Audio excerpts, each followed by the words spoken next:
David numbered the people that were with him, and set captains of thousands and captains of hundreds over them.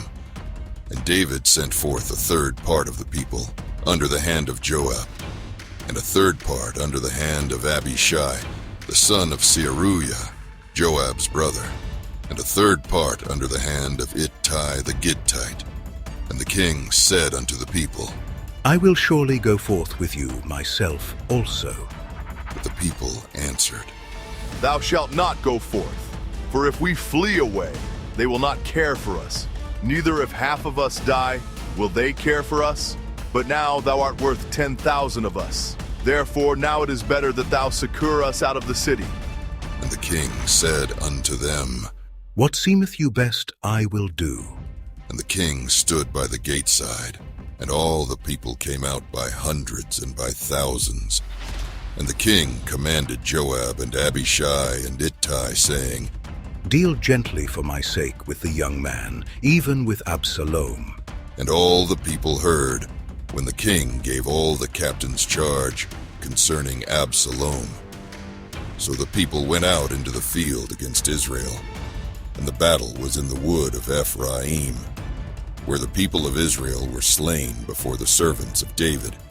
And there was a great slaughter that day of 20,000 men, for the battle was there scattered over the face of all the country.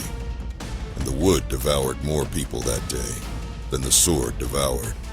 And Absalom met the servants of David. And Absalom rode upon a mule, and the mule went under the thick boughs of a great oak, and his head caught hold of the oak, and he was taken up between the heaven and the earth. And the mule that was under him went away. And a certain man saw it, and told Joab, and said, Behold, I saw Absalom hanged in an oak. And Joab said unto the man that told him, And behold, thou sawest him. And why didst thou not smite him there to the ground? And I would have given thee 10 shekels of silver and a girdle.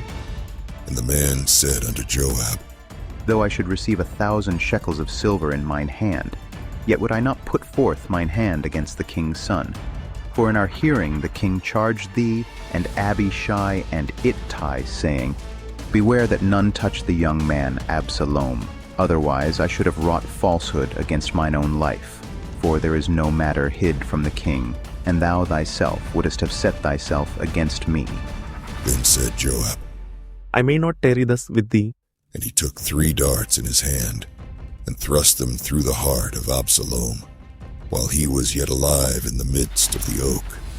And 10 young men that bare Joab's armor compassed about, and smote Absalom, and slew him. And Joab blew the trumpet, and the people returned from pursuing after Israel. For Joab held back the people. And they took Absalom, and cast him into a great pit in the wood, and laid a very great heap of stones upon him. And all Israel fled everyone to his tent. Now Absalom in his lifetime had taken and reared up for himself a pillar, which is in the king's dale. For he said, I have no son to keep my name in remembrance. And he called the pillar after his own name. And it is called unto this day Absalom's place. Then said Ahimaaz, the son of Zadok, Let me now run and bear the king tidings, how that the Lord hath avenged him of his enemies. And Joab said unto him, Thou shalt not bear tidings this day, but thou shalt bear tidings another day. But this day thou shalt bear no tidings, because the king's son is dead. Then said Joab to Cushi, Go tell the king what thou hast seen. And Cushi bowed himself unto Joab, and ran.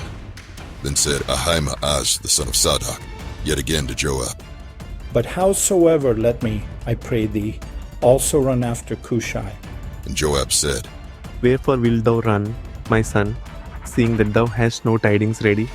But howsoever said he. let me run.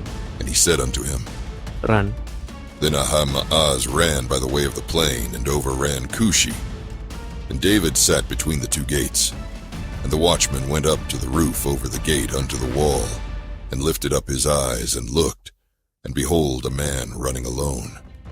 And the watchman cried, and told the king. And the king said, If he be alone, there is tidings in his mouth. And he came apace and drew near. And the watchman saw another man running. And the watchman called unto the porter, and said, Behold another man running alone. And the king said, He also bringeth tidings. and the watchman said, Me thinketh the running of the foremost is like the running of Ahimaaz, the son of Zadok. and the king said, He is a good man, and cometh with good tidings. And Ahimaaz called and said unto the king, All is well. and he fell down to the earth upon his face before the king, and said, Blessed be the Lord thy God, which hath delivered up the men that lifted up their hand against my lord the king. And the king said, Is the young man Absalom safe? and Ahimaaz answered, When Joab sent the king's servant and me thy servant, I saw a great tumult, but I knew not what it was. and the king said unto him, Turn aside, and stand here. and he turned aside, and stood still. And behold, Cushi came, and Cushi said, Tidings, my lord the king, for the Lord hath avenged thee this day of all them that rose up against thee. and the king said unto Cushi, Is the young man Absalom safe? and Cushi answered, The enemies of my lord the king, and all that rise against thee to do thee hurt, be as that young man is. And the king was much moved, and went up to the chamber over the gate, and wept. And as he went, thus he said, O my son Absalom, my son Absalom. Would God I had died for thee, O Absalom, my son, my son.